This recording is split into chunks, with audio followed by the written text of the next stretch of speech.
Esto es un ventilador de techo. Fíjate que este es el eje, tiene un rodamiento, una carcasa y a esto se le llama núcleo.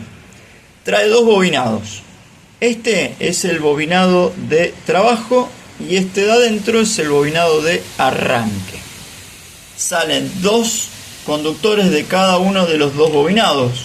Vos fíjate que estos están totalmente en serie, tiene el mismo concepto que una lámpara en serie. Cualquier corte que haya en alguna de ellas deja de funcionar todo el sistema. Entonces acá lo mismo, son dos bobinas, ¿sí?, formadas por varias subbobinas y están todas conectadas en serie. Salen dos cables, salen dos cables.